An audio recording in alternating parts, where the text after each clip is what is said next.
Nathanson, ABC News correspondent, is dodging the fires to bring us the entertainment news. Good morning, Jason.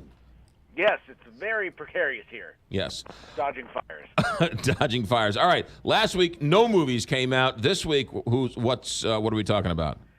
We only have one movie opening wide and then another movie opening in a little more limited release. So just getting started is Tommy Lee Jones, Morgan Freeman, Rene Russo in a movie. I have no idea how it is because they didn't screen it for critics, and it's not going to make a lot of money. With those big names, it's kind of surprising, but this doesn't look like a great film. It's an action kind of comedy, witness protection, mob type thing, and I don't know how it is. So, take a chance, go see it or not if you like those people. Coco's going to win the box office again this weekend for a third straight weekend, and it'll be the last weekend it does so because Star Wars The Last Jedi is opening next weekend, and it's all we're going to talk about. Wow. All right. Have you seen the Star Wars yet, or are you allowed to talk about it yet? I have not seen it. I'm seeing it either tomorrow or Monday. All right. Have you? So very excited. We'll hold off and wait until tomorrow. Now, this is the sequel to the prequel, or to the post, or to the reboot. Exactly. If you're keeping count, this is the 8th movie. It is the 2nd movie in the current trilogy, which is the 3rd trilogy. However you want to describe it.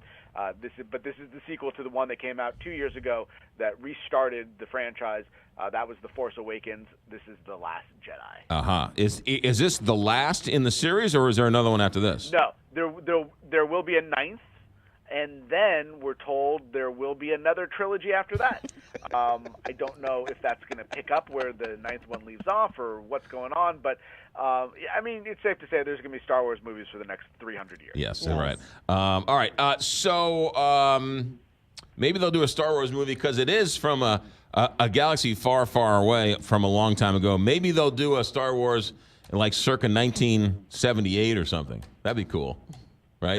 That would be awesome. Cool. A throwback futuristic thing. Right, yeah. My mind is exploding just thinking about it. I, Tonya. My mind is exploding with I, Tonya. Have you seen that one? I have, and it's fantastic. This is Margot Robbie starring in the story of Tonya Harding, and they make Margot Robbie look as much like Tonya Harding as they can. Really, the special performance here is Allison Janney as Margot Robbie's mom, who I really hope gets an Oscar nomination and wins for it, because she is just fantastic. There's a lot of cursing in this movie, and it's very, very funny, but also, serious. And it's more behind the scenes and the story you don't know about what happened with the whole Tonya Harding, Nancy Kerrigan thing in the Olympics back in the 90s. And it's a lot of fun, serious at times, but it's really more funny than anything else. And it's ending up on a lot of critics' top 10 lists for the year, and I'm sure we're going to see Oscar nominations. All right, that's good. And then finally, while we have you, everyone is it's a moral reckoning with Harvey Weinstein, post-Harvey Weinstein. How come Woody Allen is getting a pass on all this? That's the question his daughter Dylan Farrow wants to know. She wrote an op-ed in the LA Times asking that exact thing, wondering why when, she accused him of sexually molesting her when she was 7 years old.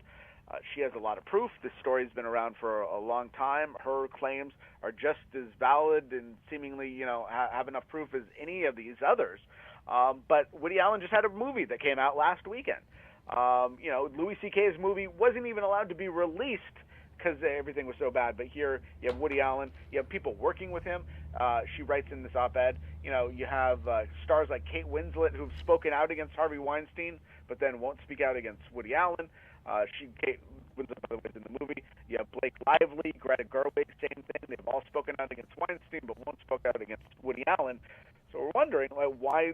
What's the difference here? It's interesting because it's like Bill Cosby. You had all these allegations around for years. He even paid off some people, but for whatever reason, it didn't take hold until a comic made some jokes about it, and then Bill Cosby fell.